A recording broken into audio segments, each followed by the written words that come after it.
जय श्री श्याम।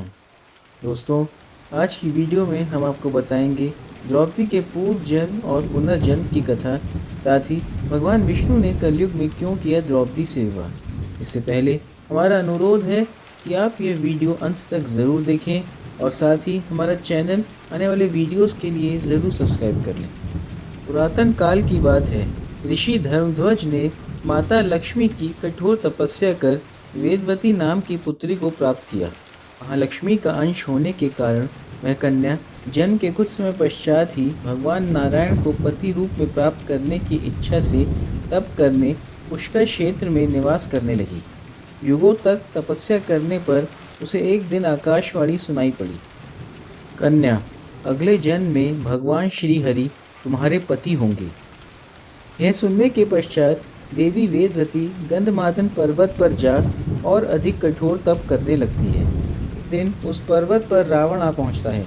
वेदवती उसका अतिथि धर्म के अनुसार स्वादिष्ट फल और शीतल जल देकर सत्कार करती है, परंतु दुराचारी रावण का हृदय उस देवी की सुंदरता देख विकार से भर जाता है। जैसे ही रावण उनके साथ दुर्व्यवहार करने की चेष्टा करता है, देवी वेदवती अपने तपोबल से रावण के हाथ पांव स्तंभ के समान जड़वत कर देती है। जब कुछ भी कहने करने की रावण की क्षमता नहीं रहती, तब वह मन ही मन उस देवी का चिंतन कर क्षमा मांगता है, जिससे वह उसे क्षमा कर श्राप भी देती है। दुरात्मा, तू मेरे लिए ही अपने बंधु बांधवों के साथ काल का ग्रास बनेगा।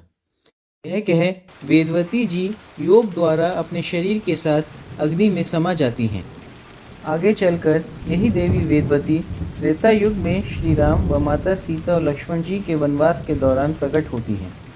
जब श्री राम अपने भाई और माता सीता के साथ वन में समुद्र के समीप ठहरे होते हैं, तब वहां ब्राह्मण रूपधारी अग्निदेव देवताओं के कहने पर श्री राम के दुख को दूर करने के लिए उनसे भेंट करने आते हैं और माता सीता को अपने संरक्षण में लेकर छायामयी सीता को राम जी को सौंप देते हैं।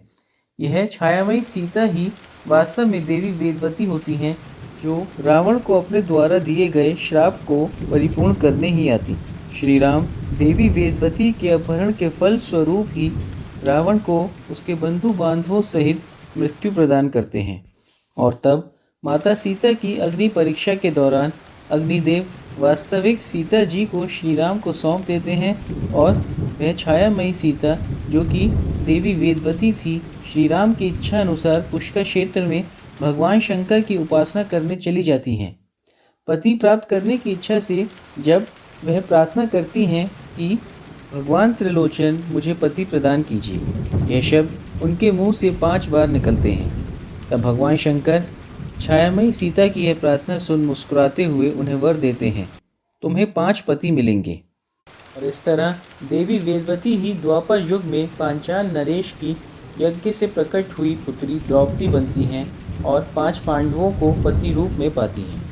द्वापर युग समाप्त होता है, पर देवी वेदवती की भगवान विष्णु की पत्नी बनने की इच्छा अभी भी पूर्ण नहीं होती।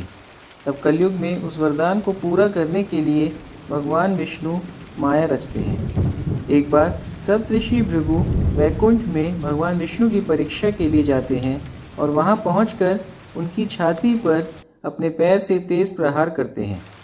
यह देख लक्ष्मी जी विष्णु जी से रुष्ट होकर पृथ्वी पर आ कोल्हापुर नामक शहर में रहने लगती हैं।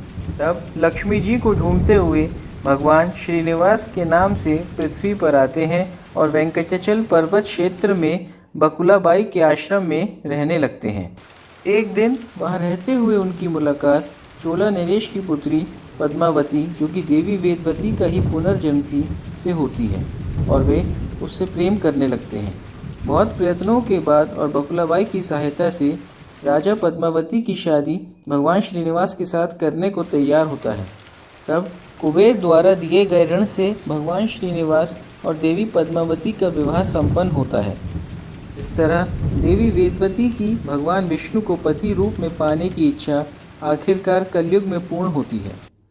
यही श्रीनिवास भगवान देवी पद्मावती और माता लक्ष्मी के साथ भारत के आंध्र प्रदेश राज्य में चित्तौड़ जिले में तिरुपति बालाजी मंदिर में निवास करते हैं और आज भी भक्तों द्वारा चढ़ाए गए चढ़ावे से अपना कुबेर से लिया गया ऋण चुकाते हैं। आज की इस वीडियो में बस इतना ही। जल्द मिलेंगे एक नई सत्य घटना या कहानी के साथ। धन्यवाद। जय श्री श्याम।